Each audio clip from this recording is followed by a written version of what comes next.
ಬಂಧುಗಳೇ, ನಾವೆಲ್ಲರೂ ಮುಂಜಾನೆ ಸವಿನಿಧಿಯಲ್ಲಿ ಇದ್ದಾಗ 3:30 ಸುಮಾರಿಗೆ ಅಪರೂಪದ ಘಟನೆಯೊಂದಕ್ಕೆ ಈ ಜಗತ್ತು ಸಾಕ್ಷಿಯಾಯಿತು.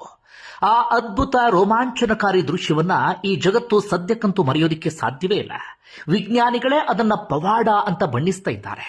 ಅದೇನಪ್ಪಾ ಅಂದ್ರೆ, ಬರೋಬ್ಬರಿ 9 ತಿಂಗಳು 286 ದಿನಗಳ ಕಾಲ ಅಂತರಿಕ್ಷದಲ್ಲಿ ಸಿಲುಕಿದ್ದಂತಹ ಭಾರತೀಯ ಮೂಲದ ಸುನಿತಾ ವಿಲಿಯಮ್ಸ್ ಹಾಗೆ ಬುಚ್ ವಿಲ್ಮೋರ್ ಕೊನೆಗೂ ಧರೆಗೆ ಬಂದಿದ್ದಾರೆ.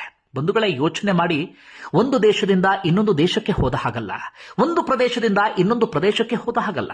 ಭೂಮಿ ಅಂದ್ರೆ ಗುರುತ್ವಾಕರ್ಷಣೆ ಇದೆ, ಅದೇ ಅಂತರಿಕ್ಷ ನಿಲ್ದಾಣದಲ್ಲಿ ಶೂನ್ಯ ಗುರುತ್ವಾಕರ್ಷಣೆ. ಕಾಲನ್ನ ನೆಲದ ಮೇಲೆ ಇಡೋದಿಕ್ಕೆ ಸಾಧ್ಯವೇ ಇಲ್ಲ, ಸದಾ ಕಾಲ ಹಾರಾಡ್ತಾ ತೇಲಾಡ್ತಾನೆ ಇರಬೇಕಾಗತ್ತೆ. ಅಂತಹ ಆ ಶೂನ್ಯ ಗುರುತ್ವಾಕರ್ಷಣೆ ಪ್ರದೇಶದಲ್ಲಿ 286 ದಿನಗಳನ್ನ ಕಳೆಯೋದು ಅಂದ್ರೆ ನಾವ್ಯಾರು ಕೂಡ ಯೋಚನೆ ಮಾಡೋದಿಕ್ಕೂ ಕೂಡ ಸಾಧ್ಯ ಆಗೋದಿಲ್ಲ. ಹೀಗಾಗಿ ಇದೊಂದು ಅದ್ಭುತ ಸಾಹಸ ಅಂತಾನೆ ನಾವೆಲ್ಲರೂ ಕೂಡ ವ್ಯಾಖ್ಯಾನವನ್ನ ಮಾಡಬೇಕಾಗುತ್ತೆ. ಏನಾಯ್ತು ಅನ್ನೋದು ನಿಮ್ಮೆಲ್ಲರಿಗೂ ಕೂಡ ಗೊತ್ತಿದೆ. ಬೋಯಿಂಗ್ ಸ್ಟಾರ್ ಲೈನರ್ ನೌಕೆಯ ಮೂಲಕ ಆ ಅಂತಾರಾಷ್ಟ್ರೀಯ ಅಂತರಿಕ್ಷ ನಿಲ್ದಾಣಕ್ಕೆ ಹೋಗಿದ್ರು. ಆದ್ರೆ ಆ ಸ್ಟಾರ್ ಲೈನರ್ ನೌಕೆಯಲ್ಲಿ ಹೀಲಿಯಂ ಲೀಕೇಜ್ ಕಾಣಿಸ್ಕೊಳ್ಳುತ್ತೆ. ಅದರಲ್ಲಿ ವಾಪಸ್ ಬರೋದಿಕ್ಕೆ ಸಾಧ್ಯ ಆಗೋದಿಲ್ಲ. ಅದಾದ ಬಳಿಕ ಇವತ್ತು ಬರ್ತಾರೆ, ನಾಳೆ ಬರ್ತಾರೆ ಎನ್ನುವಂತ ಚರ್ಚೆ ನಡೀತಾನೆ ಇತ್ತು. ಬೋಯಿಂಗ್ ಸಂಸ್ಥೆ, ನಾಸಾ ಅದಕ್ಕೆ ಪ್ರಯತ್ನವನ್ನ ಪಡ್ತಾನೆ ಇದ್ರು. ಆದ್ರೆ ಯಾವುದೇ ಪ್ರಯೋಜನವೂ ಕೂಡ ಆಗಲಿಲ್ಲ.